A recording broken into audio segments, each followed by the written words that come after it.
तो प्रसंग चल रहा है कि उस परमात्मा को किस किसने पाया, उन्होंने फिर क्या गवाही दी, वो भगवान कौन है। दादू नाम कबीर का सुनकर का पैकाल, नाम भरोसे नर चले तो होवन बाका बाल। ओह, दादू साहब जी कह रहे हैं कि परमेश्वर कबीर जी का नाम सुनते ही, कबीर जी का नाम यानी वो सच्चे नाम मंत्र की जो धुन है, मंत्र की जो कमाई है, उसको सच्चे नाम को सुनकर काल भी कांपने लग जाता है। ये ब्रह्म ज्योति निरंजन जो गीता जी अध्याय नंबर 11 के श्लोक नंबर 32 में अपना स्वरूप दिखाता है, इतना भयंकर रूप, श्री कृष्ण जी में प्रवेश करके फिर उससे बाहर निकलकर, श्री कृष्ण जी से बाहर निकलकर दिखाता हुआ अपना स्वरूप, 1000 भुजा, 1000 आंखें, 1000 मुंह, 1000 हाथ, और फिर इतनी बूंदी भयंकर आकृति जिसको देखकर कांप रहा है अर्जुन, अर्जुन जैसा योद्धा भी घबरा रहा है। वो काल कबीर परमात्मा के सामने, इस नाम के सामने कांपन लग जाता है। और कहते हैं जो पुण्यात्मा प्रभु के सच्चे नाम, सतनाम के सहारे चलेगी, इस सच्चे नाम को जो ये दास आपको देगा, इस नाम का भरोसा रखेगी, तो उसका बाल भी बांका काल नहीं कर सकता। दादू नाम कबीर का सुनकर का पैकाल, नाम भरोसे नर चले तो होवन बाका बाले। इस नाम का पूरा भरोसा रख, विश्वास रख, और किसी की बात मां के नाम खंड मत कर देना। कबीर करता आप है दूजा ना कोई, दादू पूर्ण जगत को भक्ति दृढ़ावत सोए। दादू साहब कह रहे हैं कि कबीर करता आप है, वो आप ही करतार है, सारी सृष्टि का रचने वाला है, और कोई नहीं है, दूजा नहीं कोई। और दादू पूर्ण जगत को सत भक्ति दृढ़ावत सोई, यानी सच्चा ज्ञान वो कबीर परमात्मा ही आकर बताता है पूरे विश्व को। ठेका पूरा होवे जब सब कोई तजय शरीर, दादू काल गंजय नहीं जपे जो नाम कबीर। समय आने पर सबने शरीर छोड़ना पड़ेगा। ठेका पूरा हुआ जब सब कोई तजे शरीर, क्योंकि ये ठेका हमारा, यानी जितना समय आपका वहाँ डिपॉजिट है, आपके पुण्य, उसके आधार से आपको श्वास गिन के दे रखे, और जब ये पूरे हो जाएंगे आपको जाना पड़ेगा। फिर दादू साहब कहते हैं कि जो सच्चे नाम से जुड़ा हुआ है उसको काल नहीं पकड़ सकता, उसको काल नहीं कैच कर सकता। जैसे गरीबदास साहब जी ने भी यही प्रमाण दिया था कि धर्मराय दरबार में देई कबीर तलाक, मेरे भूले चूके हंस को तू पकड़िए मत कजाक। कबीर जी ने धर्मराज को जाकर धिक्कारा था, फटकारा था कि ओ कजाक, ए निकम्मी आत्मा, खबरदार जब मेरे कबीर जी के हंस को, जो मेरे सच्चे संत से उपदेश प्राप्त प्राणी को तू नहीं पकड़ेगा, ना उसका अकाउंट करेगा। और कहते हैं कर्म भ्रम ब्रह्मंड के मैं पर मैं करहूँ नेस, जिन हमरी दोही दी सो करो हमारा पेश। तो यहाँ क्या बताते हैं, ठेका पूरा होवे जब सब कोई तजय शरीर, दादू काल पकड़े नहीं जपे जो नाम कबीर। कबीर परमेश्वर की महिमा से परिचित है, जो सच्चे नाम का जाप करता है उसको काल नहीं रोक सकता, उसको पकड़ नहीं सकता। आदमी की आयु घटे तब यम घेरे आए, सुवर्ण किया कबीर का दादू लिया बचाए।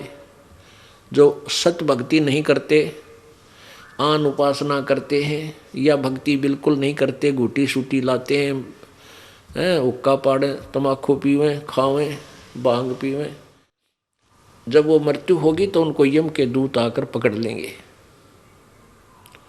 और जो परमात्मा की भक्ति करते हैं उनके निकट यम के दूत नहीं आ सकते। कबीर जी की जो भक्ति करते हैं सच्चे नाम के आधार से, यथार्थ मंत्र से।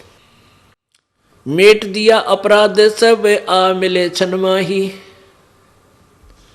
दादू संग ले चले वो कबीर चरण की छाही। अब जैसे गरीबदास जी ने बताया कि परमेश्वर कबीर जी ने कहा था, कर्म भ्रम ब्रह्मांड के मैं पल में करहूं नेश, नष्ट कर दूंगा, ऐसे मार दूंगा, यानी सारे अपराधों का नाश कर दूंगा मेरी प्यारी आत्मा का। और जिन हमरी दोही दी सो करो हमारे पेश, तू मत पकड़ना, मेरे पास भेज देना। तो यहां दादू साहब कहते हैं कि मेट दिया अपराध सब है, हमारे पिछले जन्म जन्मांतर के। जब सच्ची लगन देखेगा प्रभु कबीर जी कि अब ये मेरी आत्मा मेरे अतिरिक्त किसी और इष्ट पर आश्रित नहीं रहा, यानी पतिव्रता पद पर जब हम आ जावांगे, हम अन व्यभिचारिणी भक्ति जब करेंगे, तब परमात्मा हमारे सब पापों को नाश कर देगा।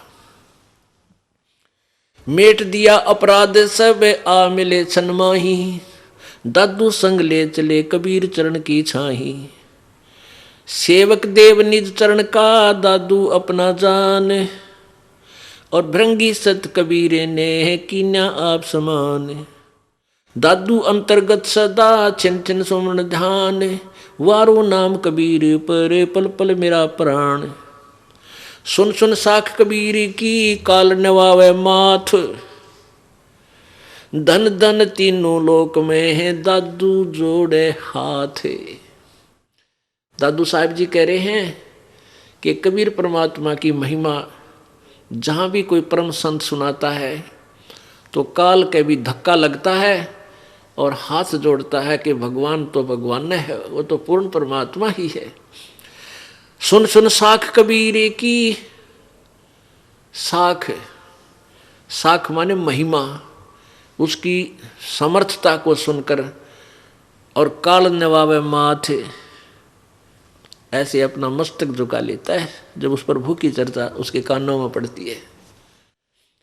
और धन धन तीनों लोक में दादू जोड़ा हाथ, कबीर जी को नमस्कार करता हूं मैं। अब क्या बताते हैं, केरी नाम कबीर का यो विषम काल गजराज, दादू भजन प्रताप से ये भाग्य सुनत आवाज। देख कितनी अच्छी तुलनात्मक महिमा की है दादू साहेब जी ने कि 21 ब्रह्मांड में ये काल ज्योति निरंजन ब्रह्म, यहाँ की बहुत तगड़ी पावर है। अब जैसे जंगल में एक हाथी होता है, वो अन्य प्राणियों से तो बहुत तगड़ा, उसके सामने कोई टिकने वाला नहीं, लेकिन शेर के सामने जब शेर गरजता है, दहाड़ मारता है तो लीद कर देता वो हाथी, और चिंगाड़ मार कर भाग लेता, दूर से भी आवाज़ सुन लेता है तो दहाड़ सुनता है शेर की। तो परमात्मा दादू साहब कहना चाहते हैं कि ये काल भी कोई छोटी शक्ति नहीं है, जो ब्रह्मा विष्णु महेश जैसी महापुरुषों के इन शक्तियों को भी रोबोट से चला रहा है, इनकी रेल बना रहा है, वो कितना पावरफुल होगा। आप जी को तो एक पितृ भूत विरान माटी कर दे आपकी तय, और वो ब्रह्मा विष्णु महेश तो बहुत शक्ति हैं, वो तो क्या कर दें आपके साथ। और उनको भी वो काल ऐसे घुमा रहा, नचा रहा है, और वो कितनी शक्ति होगी, जैसे हाथी समझ लो, यह हाथी है, और कबीर परमात्मा को बब्बर शेर समझ लो। कहते हैं केर ही नाम कबीर का विषम काल गजराज, दादू भजन प्रताप से यू भाग्य सुनत आवाज। भागत सुनत गाज। अब जैसे केरी तो कबीर परमात्मा को तो केहरी यानी बब्बर शेर समझो, यानी उस परमात्मा की भक्ति शक्ति, उसका नाम सिमरन, बब्बर शेर समझ लो। और काल को समझ लो हाथी गजराज। गजराज माने हाथियों में भी तगड़ा हाथी, उनका सरदार, उनका मुखिया। और नाम की इस कबीर परमात्मा की भक्ति का आगे वो इन्हों डांक ठोक दे, भाग जाता, दौड़ जाता है, दूर हो जाता है। केरी नाम कबीरी का विषम काल गजराज, दादू भजन प्रताप से ये भाग्य सुनत आवाज। एक पल नाम कबीर का दादू मन चित लाए, अष्टि के असवारे को स्वान काल नहीं खावे। अब किसी तुलना की है अपने परम पिता परमात्मा कबीर जी की शक्ति की, कि जो प्यारी आत्मा, जो पुण्यात्मा परमात्मा कबीर जी की शरण में आगे हैं पूर्ण संत के द्वारा, वैसे नहीं कबीर पंथी कर ना जाने कितने, उनका नहीं कोई, उनको वहाँ वो कबीर पंथी नहीं है, वो कबीर जी की शरण नहीं है, क्योंकि उनके पास वो मंत्र नहीं है जिससे काल डरे। इस पृथ्वी पर वर्तमान में इस दास के अतिरिक्त किसी के पास अधिकार नहीं है ये सच्चा नाम देने का, सत्य नाम देने का और सार नाम देने का, और ये ज्ञान किसी के पास नहीं है, ना कबीर पंथियों के पास है, औरों के पास तो होगा ही कहाँ। तो इसके अतिरिक्त किसी के पास भी ये नाम नहीं। तो इस नाम की कितनी महिमा है, जिसने परमात्मा कबीर जी का सच्चा नाम ले लिया इस दास के द्वारा, तो वो कितना काल की पहुंच से कितना दूर हो जाता है, कितना ऊपर उठ जाता है। जैसे हाथी के ऊपर बैठे किसी व्यक्ति को और कुत्ता हानि नहीं पहुंचा सकता, हाथी पर बैठे हुए व्यक्ति को कुत्ता श्वान कुछ भी हानि नहीं कर सकता, वो चाहे बेशक भौंकता रहे। तो पुण्यात्माओं, आप जी जो परमेश्वर कबीर जी की शरण में आगे हो, आप समझ लो हाथी पर बैठ गए और काल की पहुंच से कितना दूर हो गए। काल को कुत्ते की श्वान की संज्ञा दी है, अब समझ लो कि श्वान, काल तो श्वान है, कुत्ता है, और आप हाथी पर बैठ गए, ये आपका कुछ नहीं बिगाड़ सकता। हाँ, यदि आप ही हाथी से नीचे उतर जाओगे तो पिंडी पाट देगा आपकी जाति। हाथी से उतरने का अर्थ है कि आपने यदि नाम तोड़ दिया, नाम टूट गया, तो परमात्मा की ओट हट गई, वो शरण थी, वो आड़ थी, जो सहारा था, मालिक ने वापस ले लिया, फिर तो काल आप पर खाओगा। तो इसलिए परमात्मा को हमने समझना है और उसके ज्ञान के आधार से हमने चलना है।